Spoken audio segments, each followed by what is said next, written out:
थेट जाणार आहोत। चंद्रशेखर बावनकुळे बोलतात तिथे। बच्चू कडूची मागणी सरकारकडे आहे। सरकार निर्णय घ्यायला त्या ठिकाणी बैठक घेते आहे, ते बैठकीलाच येत नाही।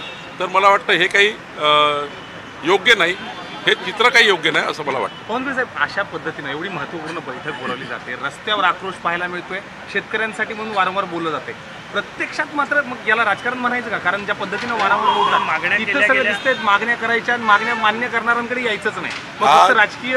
आज मुख्यमंत्र्यांनी बच्चू कडू यांच्या विनंतीवर मी स्वतः मुख्यमंत्र्यांकडे बैठक लावली, पुढाकार घेतला। मी स्वतः याच्यामध्ये पुढाकार घेतला की हे आंदोलन शेतकऱ्याचं होऊ नये, कारण आत्ताच पूरग्रस्ताची परिस्थिती अत्यंत वाईट आहे। 32,000 कोटी रुपये माननीय मुख्यमंत्र्यांनी अजितदादा एकनाथ शिंदेजींनी दिले आहे। एवढी उच्चस्तरीय बैठक मुख्यमंत्र्यांनी बोलवल्यावर, चीफ सेक्रेटरी आणि पूर्ण कॅबिनेट मुख्यमंत्र्यांनी बोलवल्यावर, आणि स्वतः डिप्टी सीएम दोघंही आणि स्वतः चीफ सेक्रेटरी सर्व या ठिकाणी आहेत, तरी बैठकीला आले नाही।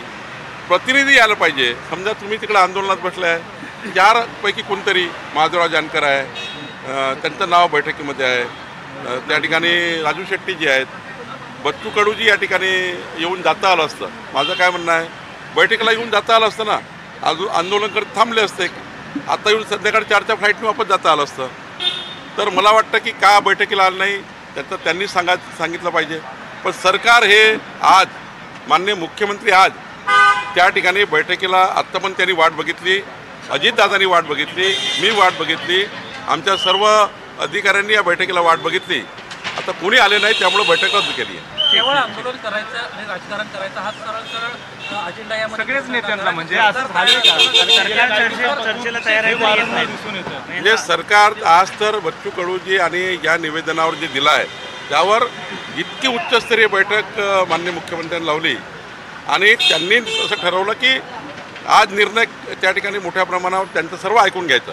म्हणजे आज 1.5 तास दिला मुख्यमंत्र्यांनी, 10:30 ते 12 1.5 तास राखीव ठेवला या बैठकीकरता।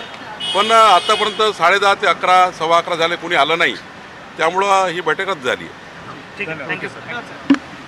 ही बैठक रद्द करण्यात आलेली आहे। महत्त्वाच्या नेत्यांपैकी कोणीही आलं नाही, बच्चू कडू तर आले नाहीत, मात्र त्यांच्याबरोबर असणारे महत्त्वाच्या नेत्यांपैकीही कोणी इथे बैठकीसाठी आलं नाही। स्वतः मुख्यमंत्री आणि दोन्ही उपमुख्यमंत्री या बैठकीसाठी उपस्थित होते, 1.5 तास वाट पाहिली आणि त्यानंतर मात्र मुख्यमंत्र्यांनी ही बैठक रद्द केलेली आहे। बच्चू कडू यांनी जो मोर्चा काढलेला आहे, अर्थातच 7/12 कोरा करा शेतकऱ्याचा असं म्हणत, त्या संदर्भात एक महत्त्वाची बैठक ही शेतकऱ्यांसोबत लावण्यात आलेली होती।